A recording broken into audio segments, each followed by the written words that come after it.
Hello again, I'm Doug Smith. Welcome to Portsmouth This Week, the voice of Portsmouth Town Hall. Today is the 7th of August, and our guest today, very appropriately, is Portsmouth Emergency Management Director John King. Welcome, John. Welcome back to the show. Good morning. It's good to be here, Doug. The hurricane season is upon us already. I didn't realize it began as early as 1 June. And this spring, NOAA predicted a calmer hurricane season for this year. Are there any updates to that? There's actually some good news on that front, Doug. And we are well into hurricane season. We've already had 3 named storms to date, Anna, Bill, and Claudette.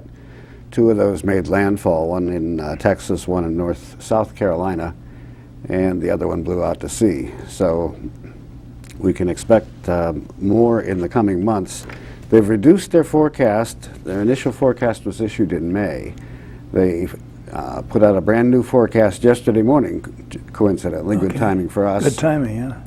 They have reduced the number of named storms, the number of hurricanes, and the likelihood of damage by about 25% of what is normally expected for the year.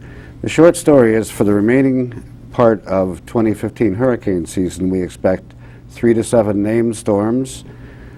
Between 1 and 4 of those could become hurricanes, and 0 to 1 of those could become a major hurricane. So okay, that's a pretty good forecast in the sense that it's been downgraded. But then again, these are life-threatening events, and 0 to 1 is still a...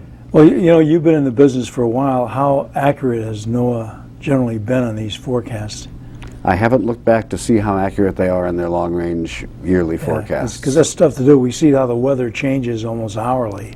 It comes, this forecast is a joint product between a university in Colorado and NOAA. And their accuracy, I honestly don't know. Yeah, okay, that's fair.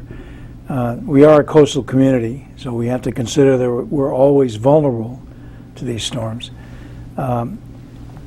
And as I say, we're already in the hurricane season. What should people be thinking about at this point in Portsmouth?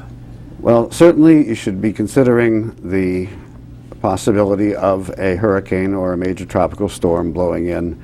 But I encourage people not to focus on that specific hazard, but to step back and take a broader view, which we call an all hazards approach in the emergency management community. All hazards planning is good because it is applicable to maybe a hurricane or a blizzard or something as mundane as what happened this Tuesday of this week, when widely scattered thunderstorms blew through our area, impacting people in Cranston and Warwick really severely. The people that lost their power in Cranston and Warwick were without electricity from Tuesday morning, most of them through Thursday morning. Some of them didn't get restored until late Thursday. That's 48 hours without power. That's at best very inconvenient. If you have a well for your water, that's more than inconvenient.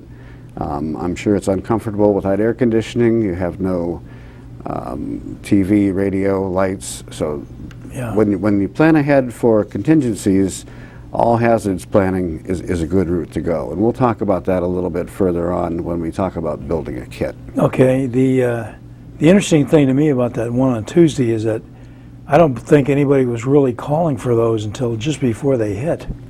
There wasn't much anybody could do about the storms, but they might have been able to, you know, stockpile stuff or whatever.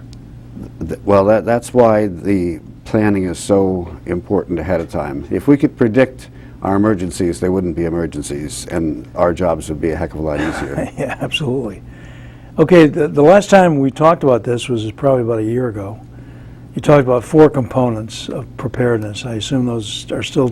That song remains the same, Doug. The 4 components of preparation in your household should be to be informed, to make a plan, to build a kit, and to get involved. Okay. We can talk about those in some detail. Being informed, there are a number of good avenues we have here on Aquidneck Island for information. I'm going to ask the people in the control room to put up some information about websites. Our local Portsmouth Emergency Management website is www.portsmouthemergency.com. The Rhode Island Emergency Management Agency's website is www.riema.com, and FEMA's website is www.ready.gov. All those are good resources. The Federal Emergency Management Agency doesn't have local information that we find on the Rhode Island Emergency. Rhode Island Emergency doesn't have specific information that we have on Portsmouth Emergency. So between those three, those are great internet resources to be informed. Everybody should also have an AM radio. You probably have one in your car. I think they still put them in cars. I think they do, yeah. Okay. A portable AM battery-operated radio in your house. WADK AM at 1540. WSAR at 1480. WADK is out of Newport. WSAR is out of Fall River. We maintain very close ties with those stations, cooperations from their management and air staff to get emergency information quickly out on those radio stations. You can certainly receive one of those two stations every place on Aquidneck Island.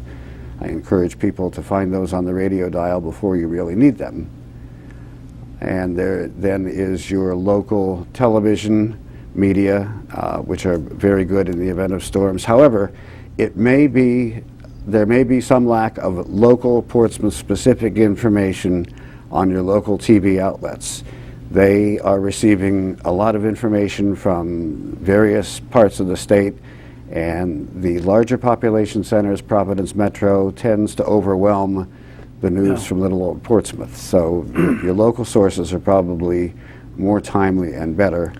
And there are other internet outlets, print media, but a ton of places to be informed. The point is just to keep up and keep paying attention to what you hear about the weather.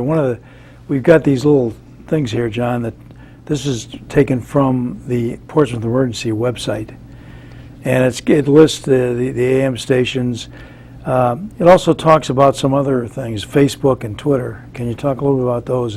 Indeed. We have Portsmouth Emergency Management Agency has a Facebook page and has a Twitter account.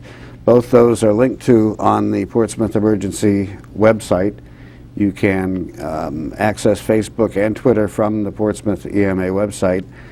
Those sites, the Facebook page and the Twitter account, are very quiet when there isn't something going on, and we do that by design so that people are not overwhelmed by fluff on the social media outlets. But in the event of an actual emergency, those accounts are both monitored and staffed. Within the Emergency Management Agency, we have a unit whose specialty is internet media communications, and they're stood up during, and after an emergency to monitor and feed the Facebook and Twitter accounts. So the Facebook and Twitter is an essential part of being informed. Okay, so essentially people should like us on Facebook, and whatever you do on Twitter to keep the feed going, so you can get this stuff automatically. But then the next step is, actually going to Facebook and actually going to Twitter. Twitter's better because it kind of notifies you. The other thing, though, is really the more authoritative thing is the blog on our website. There is a blog on the website that is updated in tandem with the Facebook account and the Twitter feed. If microseconds matter, the Twitter feed will probably have information first because it's such a short and concise media. That will be followed by Facebook and the blog, but the blog gives us a lot more room to expand out and give you more detailed information. Okay, so there are a lot of good places to go for information. Absolutely. The second one I have here, if I can get it off, is another part of this is the preparation page, where we talk about things like the hurricane brochure, evacuation map, that kind of stuff. You want to just mention those briefly, and also Code Red. I do want to mention the hurricane brochure. I'm very proud of this brochure, even though I had nothing to do with its production. This was a production of our town planner, largely Gary Crosby, from the Town of Portsmouth Planning Department, town planner. This is a wonderful brochure. It's available at Town Hall. I think they're at the library still. If they're out, we'll have to restock the library. Everything you need to know is in this brochure. All the phone numbers you would ever need to call are on the back of the brochure. There are maps inside. Wonderful product. I can't say enough good things about it. All that information is also contained on the website. So you have print media to keep around if the internet should happen to go out, which it does occasionally, and you have the website. It's also available online. It is. This thing. It is So indeed. You can print a couple copies. You can print as many as you want from the Portsmouth EMA website. Also, the Town Hall, I believe, has this on the town's website now. Yeah, I believe so. Okay, so Great resource. we're still doing a preparation. One of the things is the registering your phone number with Code Red. Code Red, I guess, is our primary way of getting instant word out to everybody. Code Red is one prong of our public alerting mechanism. The good news, there's some good news on the Code Red front from last year. Code Red now is integrated statewide. We were managing it at the local level. We still manage it at the local level, but now it's integrated with the state of Rhode Island. So Code Red has expanded statewide. We still administer it locally in Portsmouth. But go to the website or go to the town's website, sign up for Code Red if you're not already signed up. Theoretically, your number is already in there if you have a landline telephone. Don't take that for granted, though. Put your landline phone into the Code Red system. Also put your cell phones into the Code Red system. Those numbers we respect the privacy of those numbers. They don't go anywhere. Those lists aren't sold. Those are specifically for emergency alerting use. Okay. Code Red. There's also something else that people should be aware of, Doug, that have special needs. People that may have mobility problems or may need oxygen or other medical equipment. There is a registry run by the state of Rhode Island called the Rhode Island Special Needs Registry. Links to that are on the Portsmouth EMA website. Yes, you can see it right here. Links to that are also on the Rhode Island Emergency Management Agency website. Or if you do not have internet access or you need help, call the Portsmouth Fire Department at their non-emergency number 683-1200, and they'd be glad to help you sign up for the Rhode Island Special Needs Registry. Regarding Code Red, you know, if you're unsure that you're on Code Red, you're not sure you're on it, people probably should call in and do it again if they have to. Absolutely. If you don't know, it won't hurt to re-register. Okay, let me just go to the next graphic here. This is the hurricane map of Portsmouth showing the flooding areas. That's actually the hurricane evacuation map. Excuse me, evacuation map, yeah. But it shows the areas that are likely to be. It shows inundation areas, and I'm glad you brought that up at this point, because we have a major effort underway in Portsmouth, which began this spring, to revamp our evacuation plans, and we're working in conjunction with our sister communities, because we share bridges and roads with all our sister communities, and the state of Rhode Island. This plan was drafted years ago by a consultant agency out of the state. The state came in and determined what would be a good evacuation plan. It's never been attacked at the local level, to my knowledge. We started that effort this spring, and that's also part of a larger effort, a comprehensive tsunami plan for the town of Portsmouth. We are seriously addressing the remote but real threat of a tsunami on the East Coast, and we are probably going to be the second community on the entire eastern seaboard to be certified tsunami ready. I expect to have good results by the time we meet again, perhaps next year. This is a long process. Sure. The evacuation component is one small part of it, but we have expert leadership on that from Captain Ray Perry. Okay. I think almost everybody, I would hope, that lives in Portsmouth that is in that pink zone on these things knows that they're in the pink zone, like all of Island Park and Common Fence Point as an example. If you live in Common Fence Point, if you live in Island Park, you are in a hurricane evacuation area, period. Exactly. If you have doubts, if you're in some other area and you wonder if you're in a hurricane evacuation area, I urge you to call the town planner at Town Hall, or just call the main number for Town Hall, ask for the town planner, and Gary will be glad to assess your information and let you know if you're in a hurricane evacuation zone. And I think this just shows you another view of the brochure. The key thing here is all these telephone numbers, I think, because if you have questions, or you don't know what to do, or you don't know what's going on, there are plenty of places you can talk to, including you as the emergency manager. All of this, including this show, is kind of part of the being informed part. Absolutely, and that's why I'm here. Exactly. I'd like to also touch on the NOAA weather radios while we're in the being informed part of the discussion, Doug. Everyone should own a battery-operated NOAA weather radio. And the great feature that's been available for at least the last 10 years is called SAME alerting, specific area message encoded alerting. When you buy your NOAA weather radio, you can set a code into it so that it will alert you only for weather events in Newport County. This is very convenient because your weather radio can sit there on the kitchen counter or wherever you have it and not make a sound all day long, 24 hours a day, 365 days a year, until there's a specific alert for Newport County.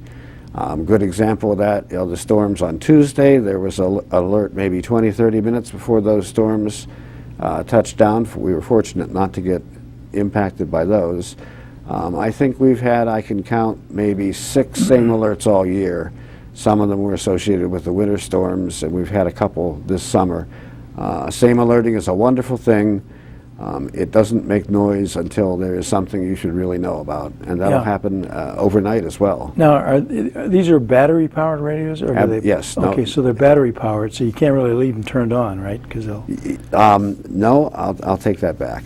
The table models are powered from a little wall wart power supply, like your cell phone, right, and they have battery backup in them, so that if the power fails, the radio stays active for 3 or 4 days. Okay. But they run normally off the AC power supply. Now, where can people find these? Radio Shack or? Radio Shack, if you can still find a Radio Shack. Right down in Middletown. All the big box stores have NOAA radios with SAME alerting. I don't believe you can buy a NOAA weather radio today that doesn't have SAME alerting, but look for that on the box. SAME alerting. SAME, specific area message encoding, SAME. Good tip.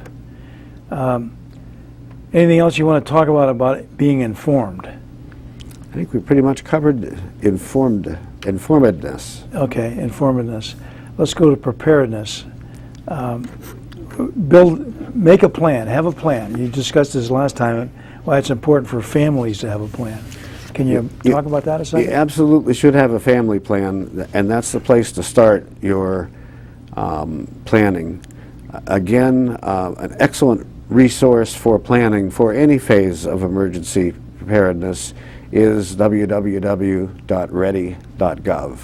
That's FEMA's website. If you follow the steps on ready.gov, you will be well prepared.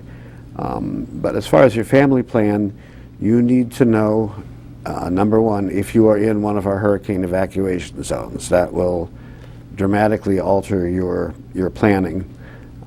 If you're not in a hurricane evacuation zone, you have to be planning ahead for sheltering in place, but you still need an evacuation plan.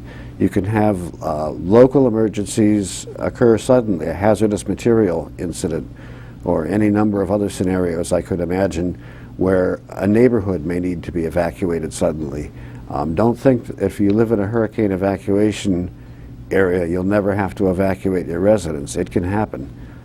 It happened in Island Park, maybe Common Fence Point, rather, 20 or 30 years ago. We had a propane truck shear off the propane fill valve underneath the railroad bridge, and they had to very quickly evacuate Common Fence Point. That came out of the clear blue sky at 9 o'clock in the morning. Be prepared to evacuate. You need to have contact information for every family member. You need to know each other's phone numbers at work, at school, at play. You need to have an out-of-contact person out of this area Aunt Millie or someone that lives in an Sort area. of a focal point that you can all reach. And Right. If we have a problem in the local area where our infrastructure is impacted, so we don't have local phone service, you can get word to your out-of-state contact person that you're okay. Another excellent resource for that is from the Red Cross. It's called Safe and Well. In the event of emergency, they stand up a system called Safe and Well, where you can register with the Red Cross, and the Red Cross has your information on file so that anyone worldwide can access the Red Cross's website, put in your information, and find out that you are safe and well. For that information, you'll need a home address, and I don't think they require a phone number, but just a home street address for now, safe would that and be well. available from the Red Cross website? Yes, that's www.redcross.org. Okay. Another excellent resource for many of these preparedness applications. Family meeting place. Somewhere outside your home, you should have a meeting place that if you have to get out of your house very quickly, you know where all your family members are expected to be, so you can do a head count. And this is not a bad idea to practice, like we did in school with fire drills, to do a fire drill in your house. Everyone exits the house quickly, goes to the family meeting place, because the last thing you want to do in an emergency is have to be wondering where somebody is. Yeah. You need Exactly. everybody to rally at your family meeting place. Okay. Good point. Everybody should do this or think it through. One of the other ones was build a kit. What kind of kit do you need for, let's say a hurricane's coming. What do you need in this kit? Well, the kit should be stocked well before the hurricane, Doug. And last time I was on, we urged people to do at least one thing and put it in their kit. To all the folks that did that last year, and you have your case of water or your food stock, congratulations. It's time to drink the water and eat the food. Recharge it every year. Bottled water will probably keep for longer than a year, but why stretch the shelf life? Drink the water, eat the food, restock your kit. If you didn't start last year, you still have time to start this year. Put something in your 72-hour kit. You need to be prepared to be self-sufficient for 72 hours. It may not be a hurricane, it might be a blizzard. It might be something like the storms that rolled through Warwick and Cranston. Exactly.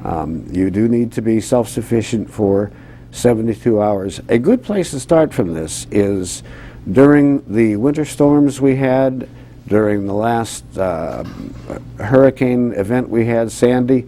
What didn't you have last time? Think of those things first. In your kit, put the things you didn't have last time. You'll need non-perishable food. You'll need a can opener if that food is canned. You need water for every member of your family. I recommend regular cases of bottled water, 24 to Sure. a case, whatever. Inexpensive, stores well. It doesn't go bad. It'll last at least a year in storage.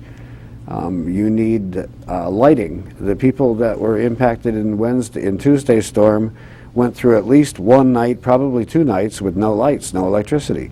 You need lights at night. Do not, many people think that they can get by on candles, and I strongly discourage the use of Yeah, candles. they're kind of dangerous in their own right. I'm sure our friends at Portsmouth Fire would agree with us that candles are not the way to go. The good news on this front is LED lighting has dropped drastically in price. It's inexpensive. LED lights will burn for days and days and days on a set of batteries. Have your LED lights ready to go. A flashlight, I recommend a flashlight for each member of the family. A very handy item to have is a headlight, a light that you wore on your head. It straps to your forehead with an elastic strap. No hands required, extremely useful for getting around the house at night. In your kit, you should have a first aid kit. You need to stock any medication that any family member needs for at least 72 hours. Some cash money. In any widespread emergency where power and internet are disrupted, the ATMs will all be out. Most people live on ATMs now for cash, or they do all transactions with debit and credit cards. Yeah. Those mechanisms may not be available during an event that impacts infrastructure. Have cash money. Cash still works very well. Put that in your kit. Don't be tempted to spend it. Forget about it. Put away some number of dollars in cash. Yeah, getting back to the flashlights, you got to make sure the batteries are current. So it's probably a good idea when you're drinking your water to take your batteries out and put new batteries in every year. That's an excellent suggestion, Doug, to change out the batteries. There is a relatively new battery technology now, disposable lithium batteries that have about a 10-year to 15-year shelf life. The newer alkaline batteries that I see at the big box stores claim a 10-year shelf life as well. So yeah. I think the battery technology may be getting better to where you could, if the battery claims it has a 10-year shelf life. If it goes on when you turn it on, then it should be all right. Right, but pay attention to the shelf life. If it claims a 10-year shelf life, trust it for 3 would be my rule of thumb. Yeah. The fourth part of this thing is get involved, and that's something that you mentioned before. There's a group of people that do this internet public information stuff on Twitter and Facebook that kind of follows essentially what the current news. Who else do you need to get involved? What kind of volunteers would you like to see? We only got a couple minutes here. But everyone needs to get involved at some level. You need to be aware of others. You need to first help yourself, of course, but help your family, help your neighbors. Get involved in that sense. I will offer this one tip. A popular phrase from our cousins at DHS is see something, say something. Apply that to emergency management as well. If you see a hazard in the community, call someone. Call the Department of Public Works, call the fire department, call the police department on the non-emergency numbers. Speak up when you see a safety hazard in the community. Number of agencies you can volunteer with are Portsmouth EMA. The website is on the screen right now, hopefully. There is an Aquidneck Island-wide volunteer organization called the Aquidneck Island Emergency Volunteer Alliance. That website is accessible at www.aieva.org.